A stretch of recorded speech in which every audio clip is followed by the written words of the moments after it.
এই আমের ভাপা কেকটা দেখো কত সুন্দর নরম তুলতুলে হয়ে গেছে। এখানে প্রথমে একটা আমি আম নিয়েছি, এটা ভালো একটা আম দেখে নিতে হবে, একদম যেন পাকা থাকে সেই আমটাই নিতে হবে।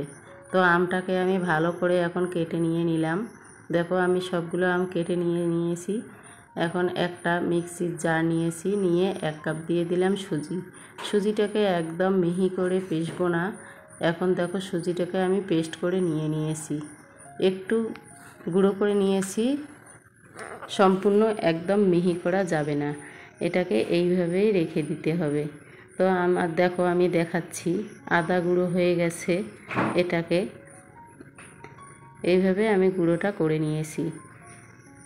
এখন একটা বাটির মধ্যে ঢেলে নিলাম। এখন দিয়ে দিলাম 1/2 কাপ চিনি, যে কাপ দিয়ে আমি সুজি নিয়েছি সেই কাপ দিয়ে 1/2 কাপ চিনি দিয়ে দিলাম, আর টুকরো করা আমগুলোও দিয়ে দিলাম, দিয়ে একসঙ্গে এটাকে পেস্ট করে নিয়ে নেব। চিনি আর আমটাকে একদম মিহি করে পেস্ট করে নেওয়া হয়ে গেছে।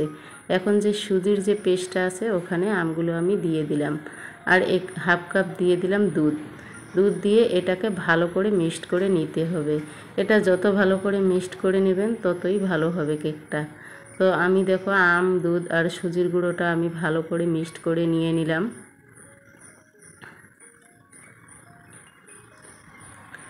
আর দিয়ে দিলাম সামান্য লবণ।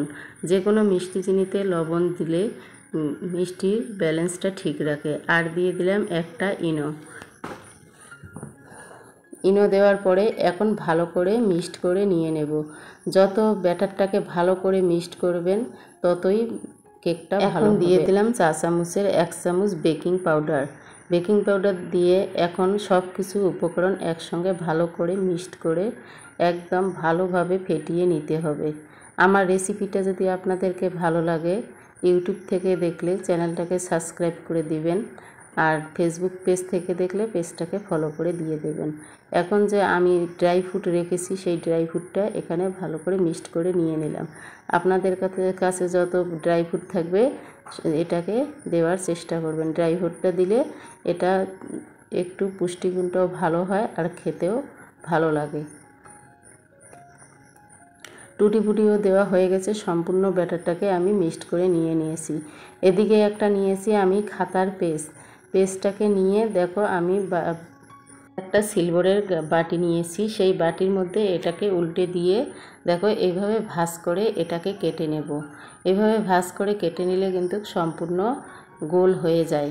তো এই দেখো আমি এটাকে কেটে নিয়েছি, এখন দেখো এটা কত সুন্দর গোল হয়ে গেছে। তো এটা দেখো সমান হয়ে গেছে। একটু দিয়ে দেব এখন সাদা তেলটাকে দিয়ে বাটিটাতে ভালো করে মিক্সড করে নিয়ে নেব। সম্পূর্ণটাতে এইভাবে মিক্সড করে নিয়ে নিলাম। নেওয়ার পরে এখন যে আমি কাগজটা কেটে রেখেছি সেই কাগজটা এখানে দিয়ে দেব। তো কাগজটা দিয়ে দেওয়ার পরে একটু উপরে আর একটু তেল দিয়ে দেব, সাদা তেল আর একটু সামান্য দিয়ে এটাকে ভালো করে লাগিয়ে নিতে হবে কাগজটাতে। তো একটু তেল দিয়ে ভালো করে কাগজটাতে লাগিয়ে নিলাম। আপনারা যদি বাড়িতে এইভাবে ভাপা কেকটা আমের তৈরি করেন তো অবশ্যই কমেন্ট করে জানিয়ে দেবেন। এটা কিন্তু খেতে খুবই সুস্বাদু আর টেস্টিও হয়। তো এখন আমি বাটারটাকে ঢেলে দিলাম। দেওয়ার পরে এটাকে একটা হাঁড়ি আমি বসিয়ে দিয়েছি, পানিটাকে একটু গরম করে নিয়েছি। নেওয়ার পরে এখন যে আমি বাটিটাকে ব্যাটারটা ঢেলে দিয়েছি এখানে বসিয়ে দিলাম, দিয়ে এটাকে 10 মিনিটের জন্য একটা ঢাকা দিয়ে ঢেকে দিতে হবে। 10 মিনিটের পর ফিরে আসছি। তো এখন 10 মিনিট হয়ে গেছে, এটা কিন্তু এখন রেডি। তো একটা কাঠির সাহায্যে এটাকে আমি চেক করে দেখতেছি। তো কাঠির সাহায্যে চেক করে দেখা হয়ে গেছে। তো এখানে কাঠিতে কোনো একটুও ব্যাটার লেগে নেই। তো এটা এখন কেকটা কিন্তু হয়ে গেছে। গ্যাসটা অফ করে দিয়ে দিলাম। দেওয়ার পরে এখন কিন্তু কেকটাকে আমি নামিয়ে নেব। তো ভাপা কেকটা কিন্তু হয়ে গেছে। এখন দেখো নামিয়ে নিলাম। নেওয়ার পরে এটাকে কিন্তু ঠান্ডা করে নিতে হবে। একটু উপরে ঢেকে দিয়ে এটাকে ঠান্ডা করে নেবার চেষ্টা করবেন। এটা আমি 30 মিনিটের মতো ঠান্ডা করে নিয়েছি। নিয়ে সাইডগুলো একটু কেটে দিলাম। দেওয়ার পরে এখন একটা আমি ট্রে নিয়েছি, ট্রের মধ্যে এটাকে উল্টে দিয়ে দিলাম। দেখো কত সুন্দরভাবে এটা উঠে গেল। তো এখন কাগজটাকেও আমি তুলে নিলাম। নেওয়ার পরে দেখো কতটা নরম আর তুলতুলে হয়ে গেছে। আর ভাপা কেকটা কিন্তু খেতে খুবই টেস্টি হয়েছে, আপনারা একটু হলেও ট্রাই করে দেখতে পারেন। দেখো কত সুন্দর নরম হয়ে গেছে। অবশ্যই কিন্তু ব্যাটারটাকে ভালো করে মিক্সড করার চেষ্টা করবেন। তো দেখো আমি কিন্তু কেটে আপনাদেরকে দেখাচ্ছি কতটা নরম তুলতুলে হয়ে গেছে। আপনারা দেখে বুঝতে পারছেন যে কতটা নরম হয়েছে কেকটা আর দেখতে কতটা সুন্দর হয়েছে।